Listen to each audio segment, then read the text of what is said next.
오늘 이 아침에도 하나님의 은혜를 사모하여 기도의 자리에 나오신 모든 성도님들을 환영하고 축복합니다. 이 시간 우리에게 주신 하나님의 말씀은 사무엘하 14장 1절부터 20절까지 말씀입니다. 수르야의 아들 요압이 왕의 마음이 압살롬에게로 향하는 줄 알고 드고아에 사람을 보내 거기서 지혜로운 여인 하나를 데려다가 그에게 이르되 청하건대 너는 상주가 된 것처럼 상복을 입고 기름을 바르지 말고 죽은 사람을 위하여 오래 슬퍼하는 여인같이 하고 왕께 들어가서 그에게 이러이러하게 말하라고 요압이 그의 입에 할 말을 넣어주니라. 드고아 여인이 왕께 아랠 때 얼굴을 땅에 대고 엎드려 이르되 왕이여 도우소서 하니 왕이 그에게 이르되 무슨 일이냐 하니라. 대답하되 나는 진정으로 과부니이다. 남편은 죽고 이 여종에게 아들 둘이 있더니 그들이 들에서 싸우나 그들을 말리는 사람이 아무도 없으므로 한 아이가 다른 아이를 쳐 죽인지라. 온 족속이 일어나서 당신의 여종 나를 핍박하여 말하기를 그의 동생을 쳐 죽인 자를 내놓으라. 우리가 그의 동생 죽인 죄를 갚아 그를 죽여 상속자 될 것까지 끊겠노라 하오니 그러한즉 그들이 내게 남아있는 숯불을 꺼서 내 남편의 이름과 씨를 세상에 남겨두지 아니하겠나이다 하니 왕이 여인에게 이르되 내 집으로 가라. 내가 너를 위하여 명령을 내리리라 하는지라. 드고아 여인이 왕께 아뢰되 내 주 왕이여 그 죄는 나와 내 아버지의 이름으로 돌릴 것이니 왕과 왕위는 허물이 없으리이다. 왕이 이르되 누구든지 내게 말하는 자를 내게로 데려오라. 그가 다시는 너를 건드리지도 못하리라 하니라. 여인이 이르되 청하건대 왕은 왕의 하나님 여호와를 기억하사 원수 갚는 자가 더 죽이지 못하게 하옵소서. 내 아들을 죽일까 두렵나이다 하니 왕이 이르되 여호와께서 살아계심을 두고 맹세하노니 내 아들의 머리카락 하나도 땅에 떨어지지 아니하리라 하니라. 여인이 이르되 청하건대 당신의 여종을 용납하여 한 말씀을 내 주 왕께 여쭙게 하옵소서 하니 그가 이르되 말하라 하니라. 여인이 이르되 그러면 어찌하여 왕께서 하나님의 백성에게 대하여 이같이 생각을 하셨나이까? 이 말씀을 하심으로 왕께서 죄 있는 사람같이 되심은 그 내 쫓긴 자를 왕께서 집으로 돌아오게 하지 아니하심이니이다.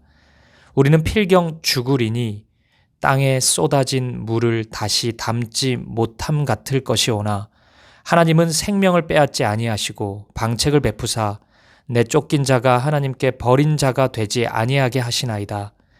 이제 내가 와서 내 주 왕께 이 말씀을 여쭙는 것은 백성들이 나를 두렵게 하므로 당신의 여종이 스스로 말하기를 내가 왕께 여쭈오면 혹시 종이 청하는 것을 왕께서 시행하실 것이라.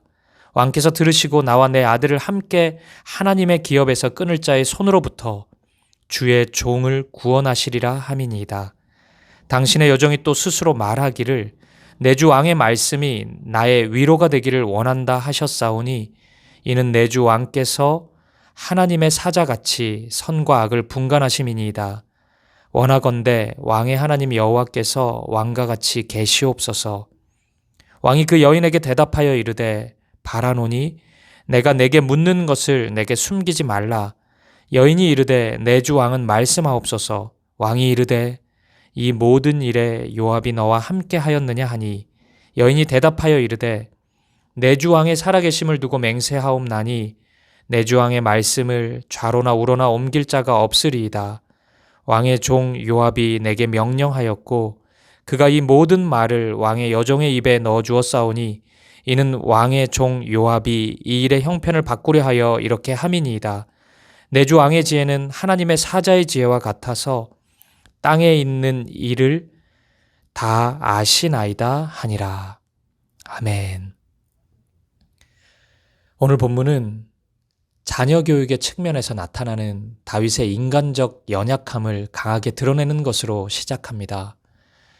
우리는 이미 우리아의 아내 밧세바와의 부적절한 불륜, 그리고 우리아를 죽음에 몰아넣기 위한 다윗의 권력 남용 등을 통해 다윗의 어두움과 연약함을 확인한 바 있습니다. 그런데 오늘 본문에서 다윗은 자녀 교육에 대해 다시 그 연약함을 드러냅니다. 이러한 다윗의 연약함은 마치 사무엘서의 시작 부분에 나타났던 엘리의 우유부단함을 다시금 보여주는 것 같습니다.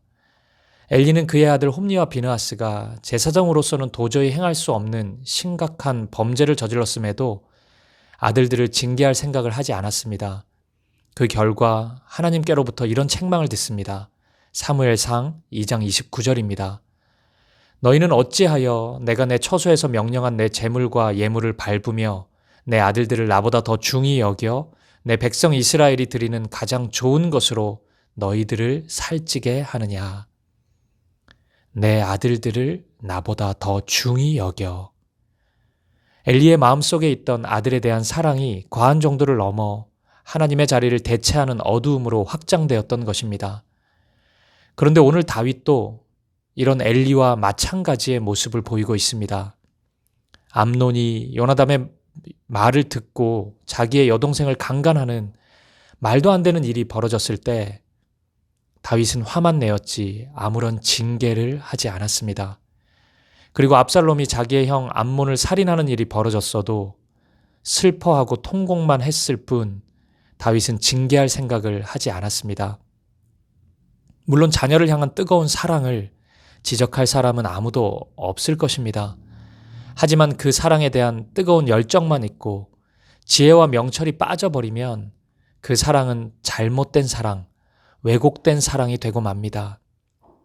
지혜가 없는 사랑은 허무할 뿐입니다. 성경은 이 부분을 항상 지적합니다. 그리고 진리에서 벗어난 행동을 반복해서 보이기 시작하면 그 순간 우리의 대적 사탄이 틈타기 시작합니다. 오늘 본문이 바로 그 점을 보여주고 있습니다. 먼저 본문 1절을 보겠습니다. 수루아의 아들 요압이 왕의 마음이 압살롬에게로 향하는 줄 알고.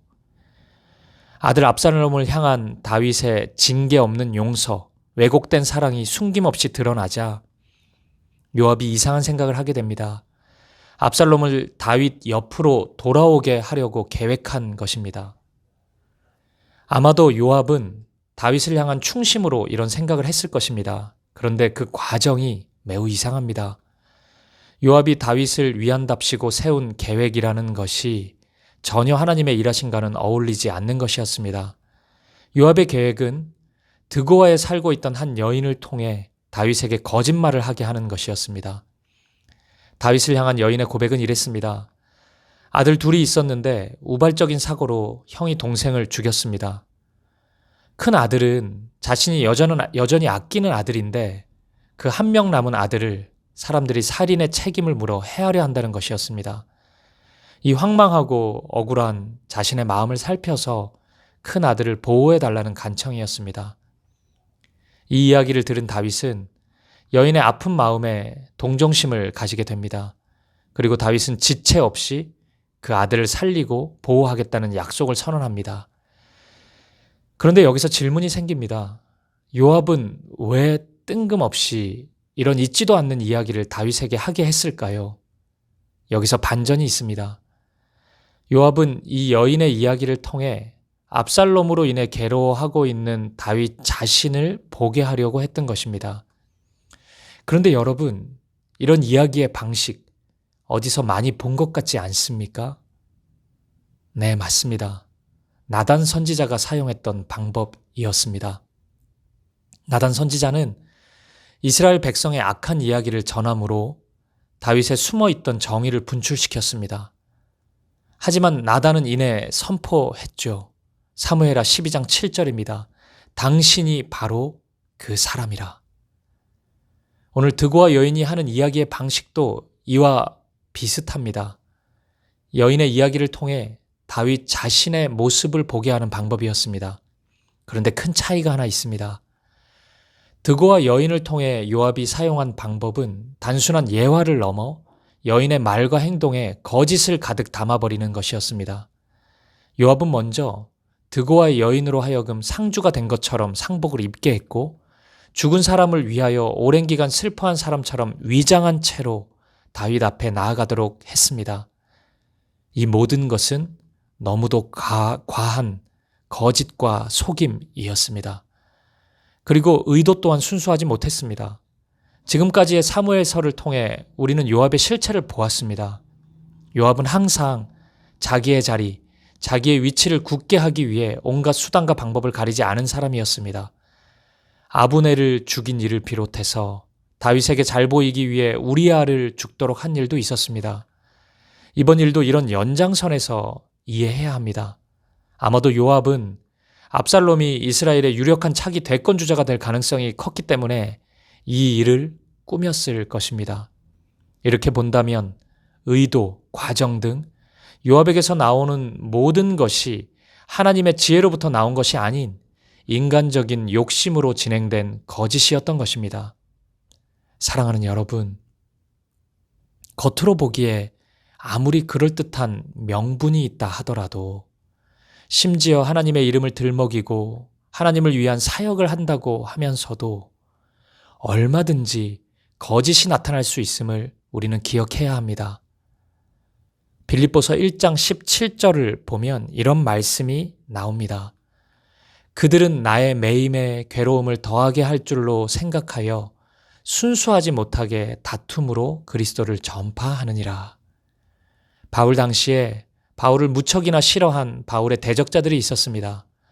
바울을 너무 싫어한 나머지 감옥에 있는 바울이 제일 하고 싶어 했던 것이 복음 전파니까 우리가 그것을 하자, 이렇게 계획을 세웠습니다. 왜 이런 생각을 했을까요? 바울을 괴롭게 하려는 목적이었습니다. 우리가 복음을 열심히 전하면 그것 하고 싶은 바울이 얼마나 속상하고 힘들까, 이렇게 생각한 것입니다. 참 충격적이죠. 그리스도를 전파하는 아름다운 일을 하면서도 순수하지 못한 마음으로 할 수 있는 것입니다. 그런데 사람의 마음이 그럴 수 있습니다. 우리가 우리의 마음과 우리의 힘을 믿을 수 없는 이유가 여기에 있습니다. 이런 마음을 하나님이 기뻐하실까요? 이런 사역을 하나님이 기뻐하실까요? 결코 그렇지 않습니다. 요압의 계획은 언뜻 별것 아닌 것처럼 보였지만, 언뜻 다윗을 위한 것처럼 보였지만 결국에는 선하고 바른 것이 아니었습니다. 하나님이 그 가운데 없었기 때문입니다. 나단의 행동이 하나님의 말씀을 따라한 행동이라면 요압의 행동은 자신의 인간적인 욕망, 정치적인 야망을 위한 행동이기 때문입니다. 그 결과 요압의 계획은 훗날 끔찍한 사건으로 확대됩니다.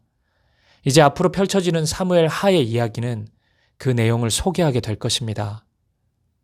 만약 이 순간 인간적인 요압의 계획이 아닌 하나님의 지혜를 따라 요압이 나아갔다면 분명 다른 방향의 길이 열렸을 것입니다. 사랑하는 여러분, 오늘 이 아침 우리 스스로를 돌아볼 수 있기를 바랍니다. 우리에게는 요압과 같은 모습이 없습니까?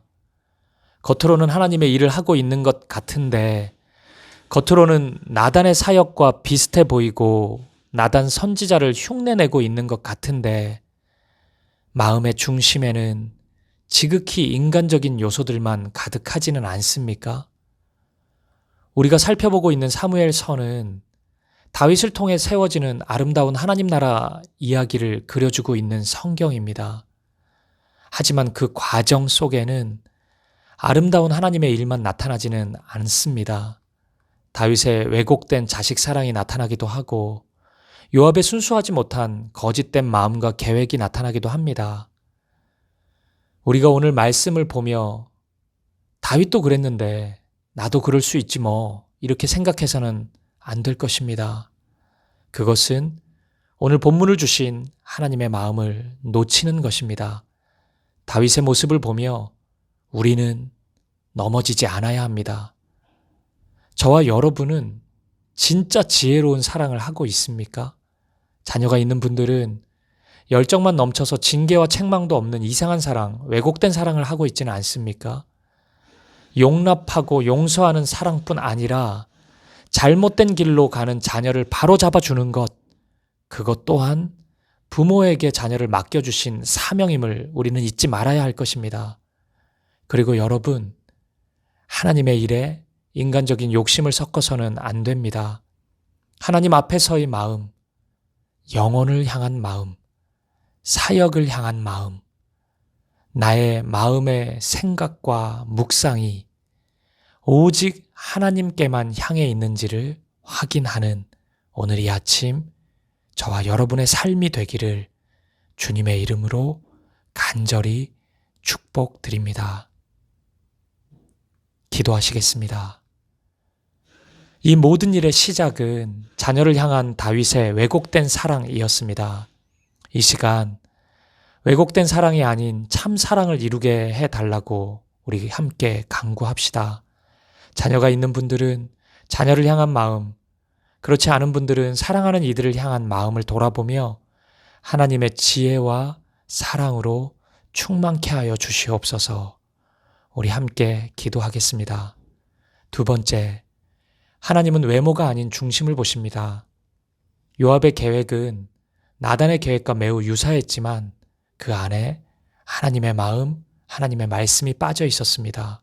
하나님, 나의 계획보다, 내 생각보다, 내 뜻보다 오직 하나님의 말씀을 구하는 우리가 되게 하옵소서. 함께 기도하시겠습니다. 그리고 마지막으로 우리 개인의 기도 제목을 놓고 우리 수험생들을 위해서, 우리의 가정과 교회를 위해, 우리 민족과 열방을 위해 한 마음과 한 뜻으로 기도하며 나아가겠습니다. 함께 기도하시겠습니다.